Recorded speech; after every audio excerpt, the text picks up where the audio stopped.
You could earn the exact same salary your whole life and still end up either rich or completely broke. Same job, same paycheck, the same amount of money every single year. The only thing that decides how it ends is one choice. One small choice you're making right now, this month, probably without even realizing it.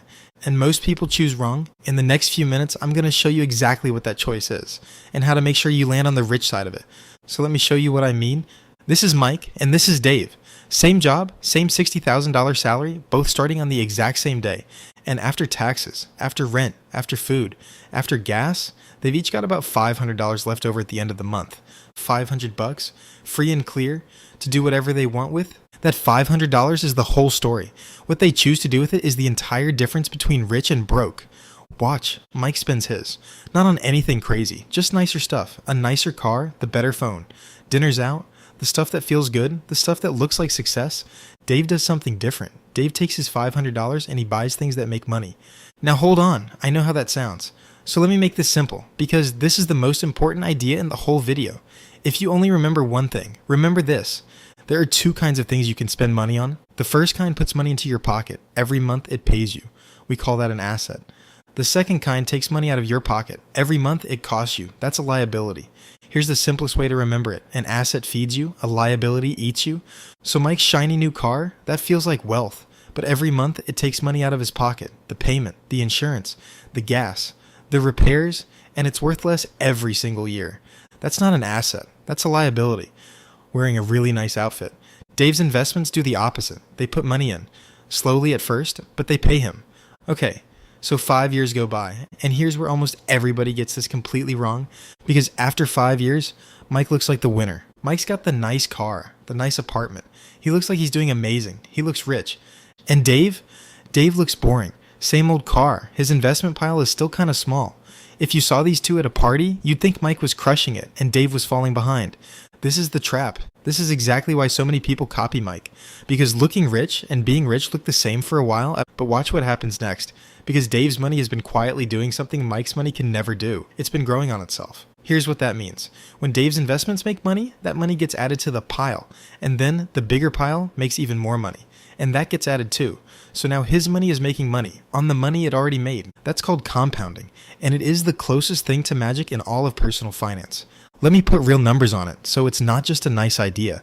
Dave puts in $500 a month. Let's say his investments grow at about 8% a year, which is roughly what the stock market has averaged over the long run.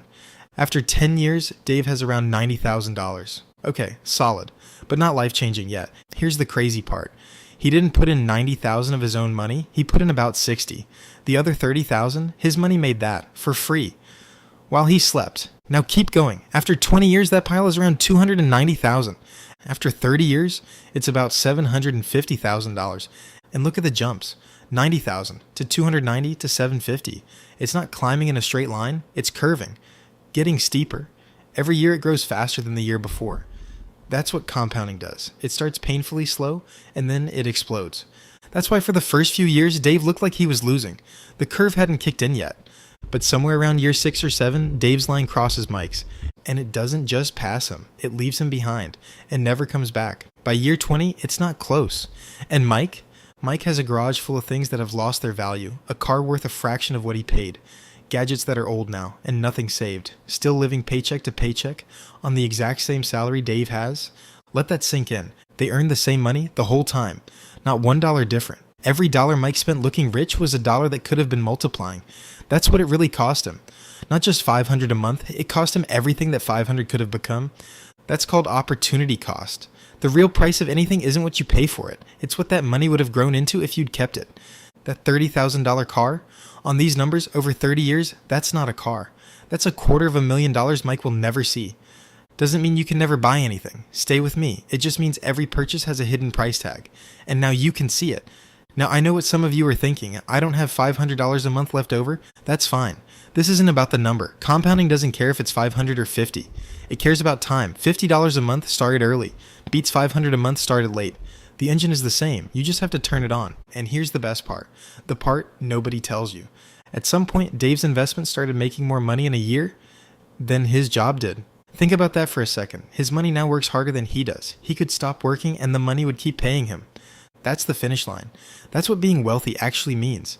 It was never the big car. It was never looking rich. It's the moment your money earns more than you do. Mike wasn't even running toward that finish line. He didn't know it existed. So here's what I want you to walk away with. 4 things. 1. Learn the difference between an asset and a liability. An asset pays you. A liability costs you. Before you buy anything big, ask which one it really is. 2. The thing that looks rich and the thing that makes you rich are usually opposites. The car, the watch, the upgrade. Those look like wealth. Real wealth is quiet. It's a growing pile nobody sees. 3. Compounding needs one thing above all else. Time. Start small, but start now. The curve rewards the person who started early more than the person who started big. And 4. Every dollar has a hidden price tag. Everything it could have grown into. That's not a reason to never spend. It's a reason to spend on purpose.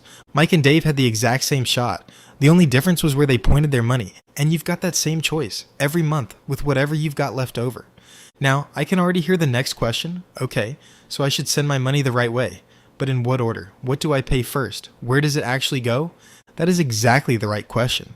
Because there's a specific order that wealthy people move their money in, and most people do it completely backwards. One of the steps is basically free money, and almost everyone walks right past it. That's the next video. I'll walk you through the whole sequence, step by step. I'll see you there.